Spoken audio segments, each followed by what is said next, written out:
Okay Nagendra గారు ఒక నిమిషం హోల్డ్ అవ్వండి. రామారావు గారు చెప్పండి. రామారావు గారు నమస్కారం మేడం. నమస్తే. నమస్కారం మేడం.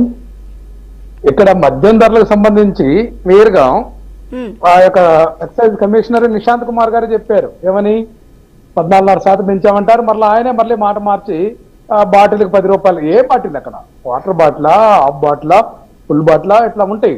అవన్నీ చెప్పరు ఇక్కడ.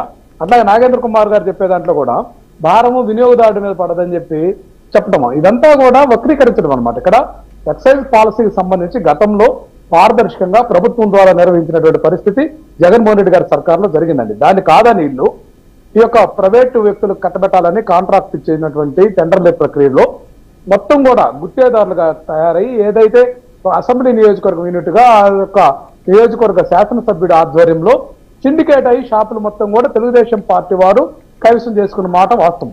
దానికి అనుబంధంగా బెల్ట్ షాపులు కూడా గ్రామానికి ₹1,00,000 చొప్పున డిపాజిట్ కట్టించుకొని ఏర్పాటు చేశారండి. ఇక్కడ ఏదైతే ఎక్సైజ్ సంబంధించినటువంటి డిపార్ట్మెంట్ లో టెండర్లు దక్కించుకున్నటువంటి ఈ యొక్క తెలుగుదేశం పార్టీ దుకాణదారులు లైసెన్సీలు ఉన్నారో వీళ్ళందరూ కూడా తెలుగుదేశం పార్టీ వాళ్ళు కాబట్టి ఈ రోజు కూటమి ప్రభుత్వం మద్యం ధరలు పెంచారండి. మద్యం ధరలు పెంచినటువంటి ధరలు ఖచ్చితంగా ఏదైతే మద్యం ప్రియులు ఎవరైతే వినియోగదారులు ఉన్నారో వారి మీద పడుతుంది. కానీ ఇది పట్టలేదని చెప్తారు. ఇక్కడ పరస్పరం నితీష్ కుమార్ ఆ యొక్క ఎక్సైజ్ డిపార్ట్మెంట్ కి సంబంధించినటువంటి కమిషనరే క్లియర్ గా చెప్పారు ఒక్కొక్క బాటిల్ మీద 10 రూపాయలు పడుతుందని. ఎందుకు చెప్పారు? ఆయన 14.5% లెక్కేస్తే ఇది ఇంకా ఎక్కువగా ఉంటుంది. కానీ దాన్ని ప్రస్తుతం మేము 14.5% నుంచి 20% వరకు పెంచుతాము అనేటువంటి ఇండికేషన్ కూడా ఇచ్చారండి. ఎందుకంటే గతంలో మద్యం షాపులు కేటాయింపప్పుడే 20% మేము వచ్చేటట్లుగా మార్జిన్ ఉండేటట్లు చూస్తామని చెప్పి అదే ఏఆర్ఈటి ఏదైతే అడిషనల్ రిటైల్ ఎక్సైజ్ ట్యాక్స్ అనే దాంట్లో తప్పులు బండి అని చెప్పి సవరించుకుంటున్నామని చెప్పి చెప్పడం, ఇట్లా రకరకాల ఏదైతే మేనేజ్ చేసే దానికోసం వాడుకుంటున్నటువంటి పదాలు విధానం తప్పితే ఇది ఖచ్చితంగా మద్యం పెంచుతున్నారు. మా యొక్క అనుయాయులైనటువంటి షాపులు ఎవరైతే ఉన్నారో వాళ్ళకి లాభాలు చేకూర్చేటటువంటి ప్రక్రియలో ఇది భాగం. ఖచ్చితంగా వీళ్ళు ఇదే కాదు ఇంకా 20% పెంచుతారు.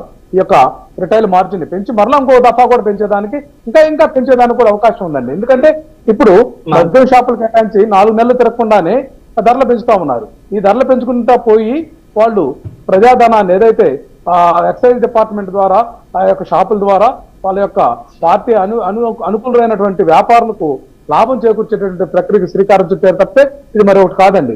అట్లా ఈ యొక్క ఎక్సైజ్ డిపార్ట్మెంట్ కి సెక్రటరీగా కూడా ఏదైతే వివాదాస్పదంగా ఎన్నికల కమిషన్ వ్యవహరించినటువంటి ముఖేష్ కుమార్ మీనా గారిని నియమించి ఇదంతా కూడా ఒక సిండికేట్ ఇంటర్నల్ గా ఒక ఆర్గనైజ్డ్ సిస్టమ్ చేసుకుని పెద్ద తలకాయలు కూడా లాభాలు పొందే దానికోసం గాను పాలసీలు వాళ్ళకు అనుకూలంగా మార్చుకుంటున్నారు తప్ప మరొకటి కాదని చెప్పి నేను ఘంటాపదంగా చెప్పగలనండి. ఓకే రామారావు గారు ఒక నిమిషం